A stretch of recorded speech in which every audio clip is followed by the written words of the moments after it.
First, I want to start off by introducing myself. I'm Shanice. I graduated from a Bachelor of Science degree in Kinesiology from Ontario Tech University, or what was UOIT back then. I then went straight to Brock to finish a master's in professional kinesiology and wrote my registration exam. I've been a practicing RKIN for almost 2 full years, but I've been working and volunteering in the healthcare and rehabilitation fields for almost 6 years. I'm also a proud supporter and professional network member for Exercise Medicine Canada, but more on that later. A lot of people ask me why I got into kinesiology, and the story goes way back. I've played competitive sports for a long time, so I was in and out of physio offices for most of my life. So I started thinking I was going to be a physiotherapist. But after volunteering with one, I found it wasn't for me. And then I spent about 10 years watching my grandfather's health decline and deteriorate after having double knee and hip replacements, liver disease, diabetes, and heart problems. He was in the hospital for the last 2 years of his life, asking and begging for some kind of intervention that would help him get up and out of his bed and working on his health, and no one was there for him. Actually, he was told it would never happen and that he shouldn't explore that avenue. I couldn't really do anything at the time because I was still studying, and only months before I registered and was able to help him as a professional, he passed away. I made a promise to myself that I wouldn't let that happen to anyone else's family member, especially those who are asking for help. That being said, my goal is to change the way people think about exercise. Oftentimes, people think that you only need to exercise after you've had a bad meal or when the numbers on the scale are higher than what society deems they should be. I disagree. Exercise is the most underutilized treatment and therapy for everyone in the world.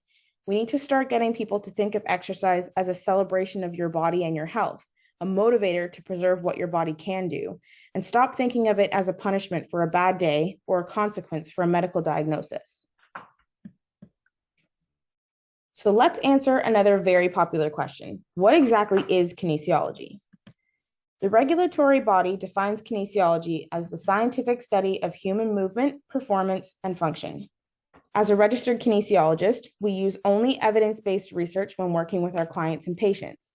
By doing so, we keep the client's best interests at the forefront of our minds, no matter what they're experiencing or dealing with, or what their goals are. In other words, safety and proper execution is theoretically our motto. Some might see kinesiologists as glorified personal trainers, and in some ways, they're not wrong, but there's definitely more where that comes from. Kinesiologists are exercise specialists. And no, that doesn't mean that we know every possible exercise and how to teach it to you, though that's not necessarily a bad assumption.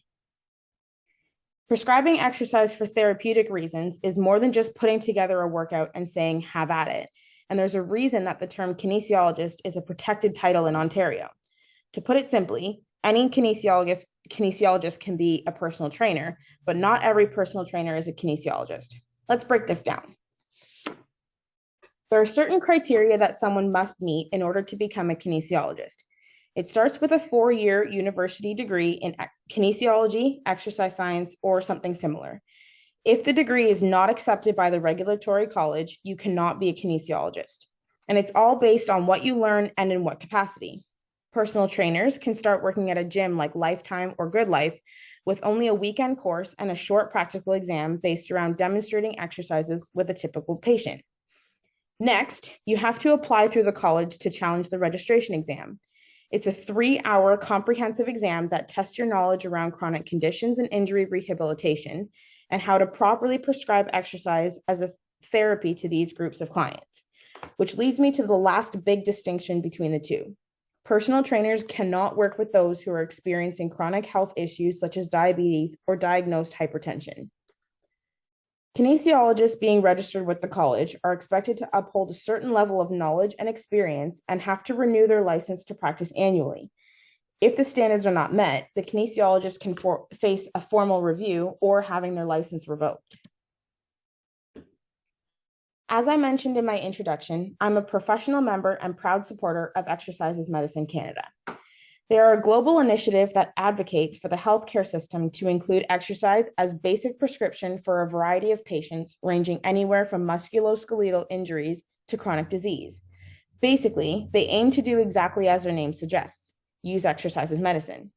But why exactly is that essential? And more importantly, why so much that an entire organization was created to achieve this goal? Exercise, as we've all been taught throughout different parts of life, whether it be in gym class or through fad exercise programs, is one of the most important things someone can do for their overall health.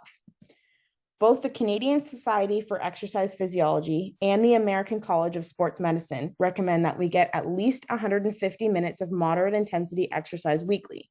Plainly, that looks like a 30-minute brisk walk 5 out of 7 days of the week. Sounds easy enough, right? Well, then I guess it would surprise you to know that only 16% of Canadians are meeting this requirement.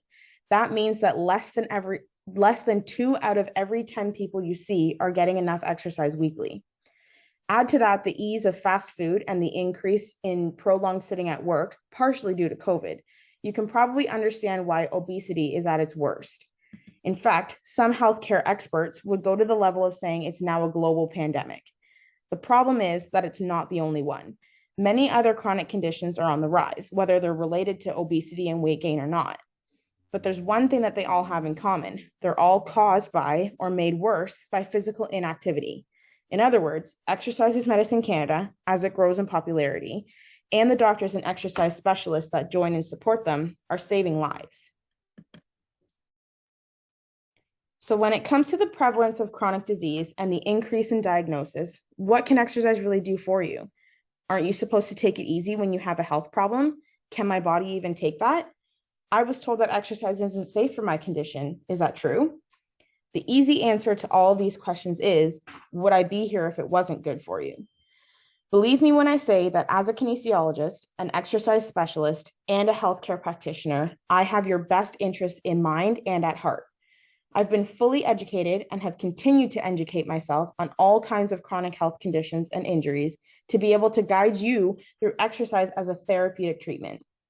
That being said, I'm going to take this time to talk you through some of the most common chronic diseases that we as kinesiologists see and debunk, if you will, some of the myths that come along with them related to exercise. Probably the most common chronic health condition that we see is arthritis. In general, arthritis is swelling and tenderness in joints caused by inflammation within the joint itself.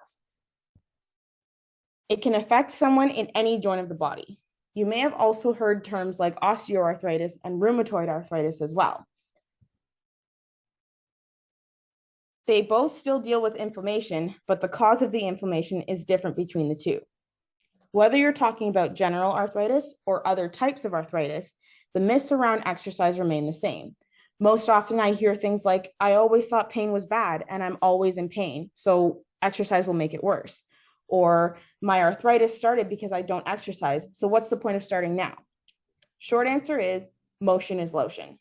When it comes to diseases of the joints, keeping them moving is key. The longer you allow the joint to stay in place, the more inflammation sets in, and the more inflammation that is present, the more pain you'll experience. So yes, there will be pain when doing exercise, but it'll actually help to reduce pain and increase range of motion in the long run. As for the other statement about why start now, it's truly never too late to start exercising. It's not something that's only meant for young adults or competitive athletes. Anyone at any age can start exercising, and the benefits remain the same. Specific to those with arthritis, starting to exercise can strengthen the muscles around the joints, which gives them more integrity and keeps them more stable, as well as allowing for proper range of motion. Additionally, by reducing the pain you experience, exercise can help increase your quality of life despite the diagnosis. Another unfortunately common diagnosis that kinesiologists work with is cancer, uncontrolled cell growth. Some treatments that you often hear of include surgery, radiation therapy, or chemotherapy. Each treatment has its own set of contraindications for exercise prescription, but as long as the cancer and its treatments are taken into account, exercise is generally a safe therapy. Because of the intensity and quick progression of cancer, one of the biggest myths that patients face is infinite death. Having cancer is not in and of itself a death sentence. Not to mention, remission rates are at their highest due to early detection and high-quality treatments. These treatments have their own set of side effects that may cause people to rethink exercise entirely. For example, some common side effects of chemotherapy are nausea and vomiting, and nerve problems. You may think, why would anyone with such side effects want to exercise in the first place? And is it even safe to do so? Like I said before, kinesiologists are highly educated healthcare professionals whose job it is to know what these treatments do to the body and how to make exercise safe for their patients.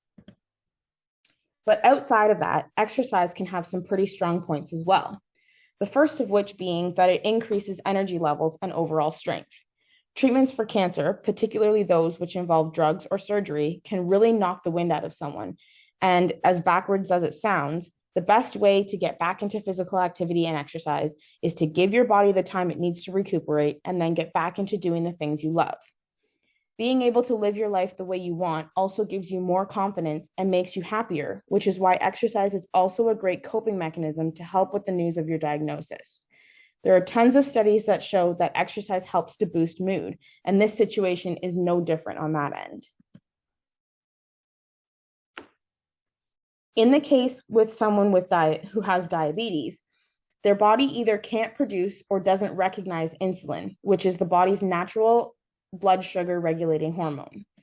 While both type 1 and type 2 diabetes can be managed by exercise, those with type 2 diabetes are likely more closely related to controllable risk factors such as activity levels and diet. People think that those with diabetes shouldn't exercise because they're at higher risk for other complications and comorbidities with this diagnosis, which in all honesty may or may not be a myth depending on how you look at it. Right now, there's no known cause for type 1 diabetes, so if it has something to do with medical history, you may be right about that. But we know that type 2 diabetes has more to do with lifestyle, so in that case, it's a total myth. Then again, if lifestyle changes are not made, other conditions that are related to lifestyle choices may begin to appear. That being said, exercise has positive effects for you no matter how or what type of diabetes you have been diagnosed with. One of them is by helping to lose weight, which is one of the modifiable risk factors that contribute to diabetes. Additionally, by using the muscles and participating in exercise, your muscles take up some of the glucose in the blood to make energy, which reduces overall blood sugar levels. It also increases insulin sensitivity, helping to combat insulin resistance. Osteoporosis, similar to arthritis, is one of those very common diseases of the bones and joints that has a great impact on daily life. Osteoporosis affects both men and women in their senior years, being 65 and older. Common areas where we see osteoporosis diagnosed is in the hips, wrists, and spine. That being said, I'm sure you would assume the biggest drawback to exercising with osteoporosis is the risk of fracture due to already brittle bones, which is completely understandable, don't get me wrong, but a myth nonetheless. Additionally, many patients with osteoporosis have probably been prescribed a medication to help reduce the effects of the disease. So why would they need exercise? The answer is quite simple. Similar to muscles, the more you use it, the stronger it gets. Doing simple activities where you're bearing your own body weight can help to maintain or even increase bone mass and bone density. On top of that, strengthening your muscular system, which helps to maintain the integrity of bones and joints in the spine, can also help to prevent falls. In this case, exercise really is considered medicine, even if it is just going for a walk once a day.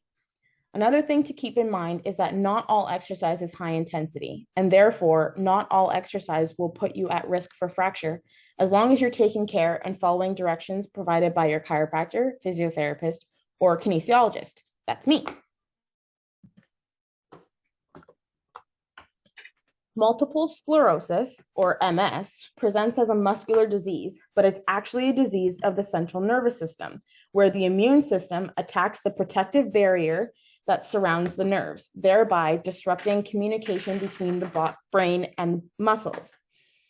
So while it seems like it's just a disease where the muscles are spastic and weak and sometimes not functional, it's really an issue of the nerves that communicate with them. When we talk about MS, we often think the worst case scenario, when the worst of the symptoms has already set in and the progression of the disease is at its worst, meaning the patient has had complete loss of function of certain parts of their body. So if someone can't walk or can't use their arms, how can they exercise? Or what's the point? Never mind the potential that the symptoms might get worse or may progress faster. The truth is, MS affects every single person diagnosed differently. So some may have rapid progression, whereas others may have full function for much longer. Exercise, especially early on if possible, can help to preserve the strength and function of the muscles for a longer period of time before the disease really takes over.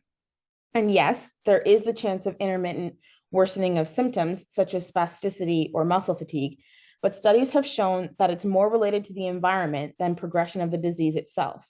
That being if the environment is too hot or if the body temperature rises too quickly from exercise.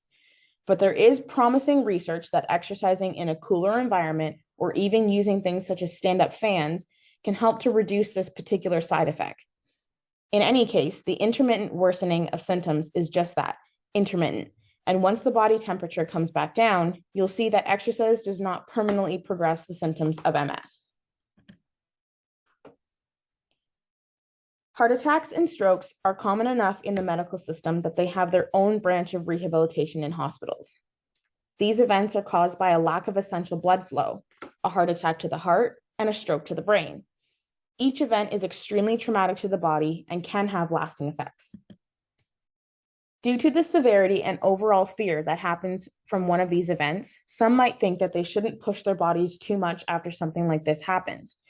Like if they work too hard, it might happen again. Another thought is that, especially in the case of a stroke, is that the damaged part of the brain basically shuts down neural pathways to the body in certain areas where you'll no longer have motor control. So similar to MS patients, what's the point of exercising when you can't use a part of your body?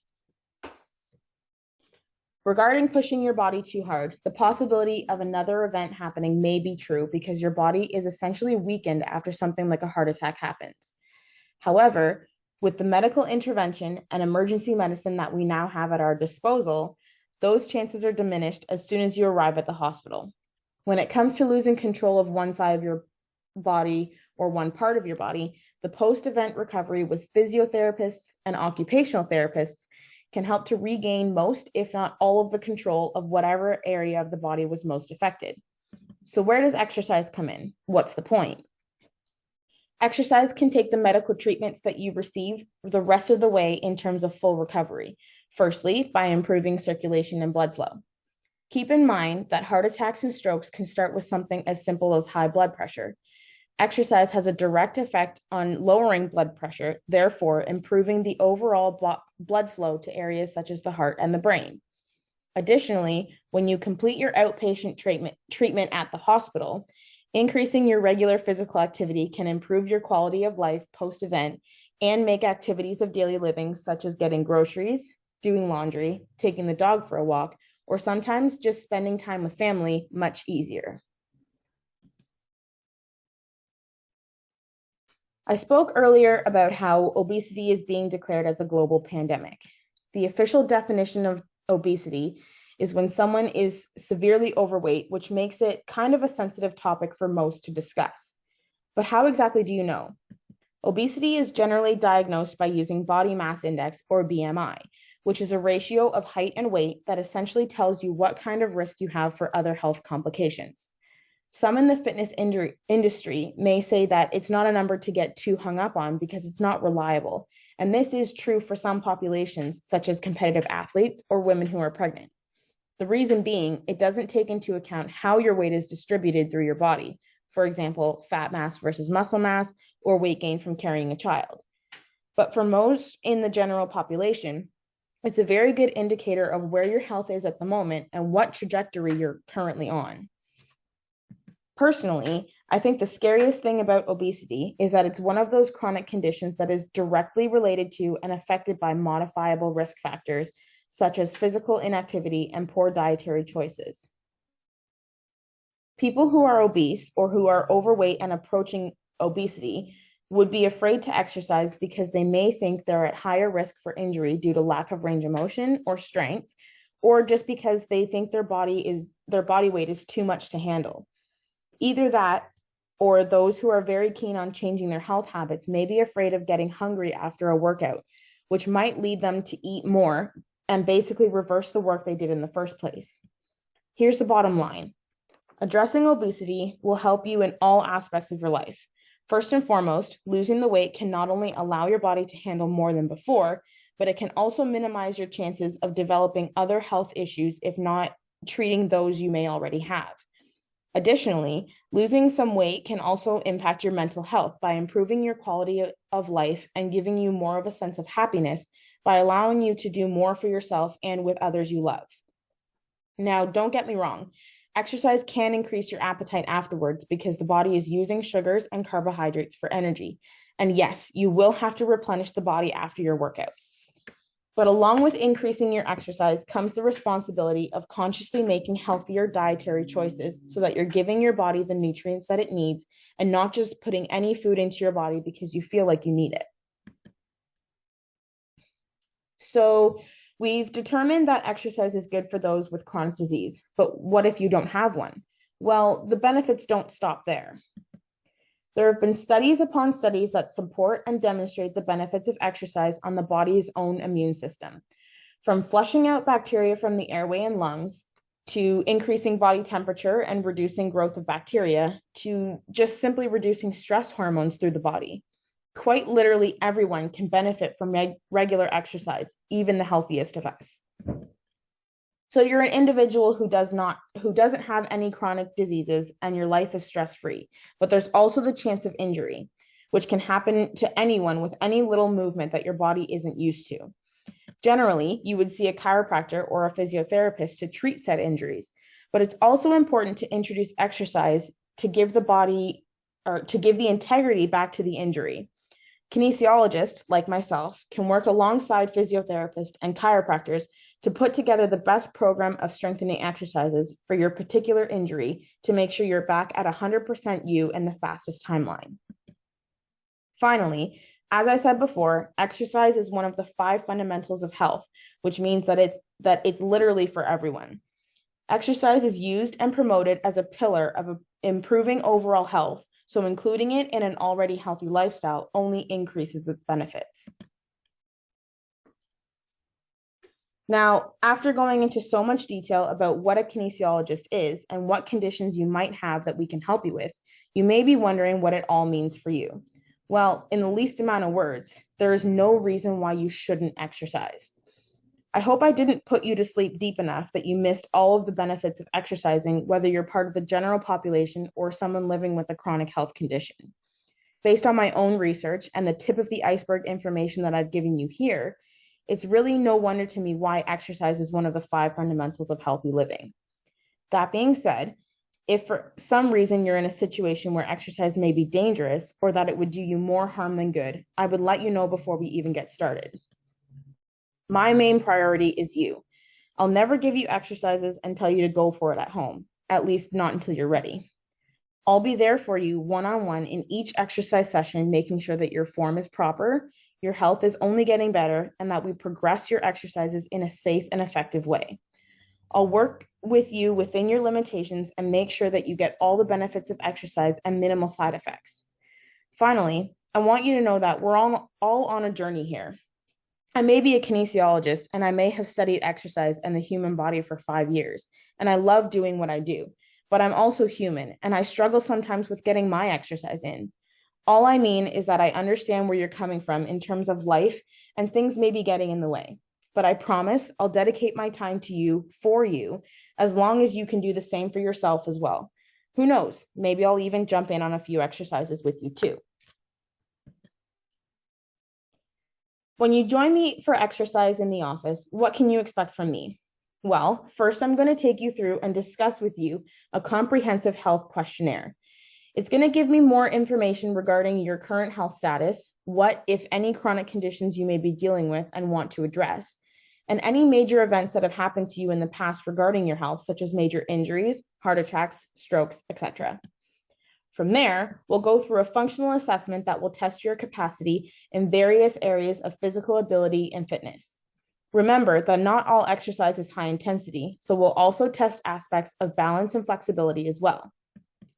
Finally, we'll talk about some of the goals that you hope to achieve while working with me and adding exercise into your daily routine.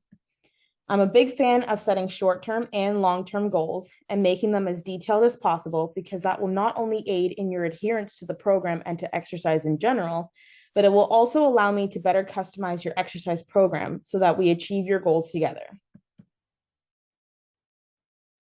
So, if you think of any questions when you finish watching this video, or if you're ready to jump in and get started on your exercise journey, you can send me an email directly at either of these email addresses, or you can call the Welcome to Wellness office and book an appointment with our front desk staff. In addition, I'll also be sending out an email including an exclusive offer for your interest in this information. So make sure you look out for that in your inbox and your junk folder. In the meantime, I hope this was informative for you and you're interested in getting started. So I'll see you in the office.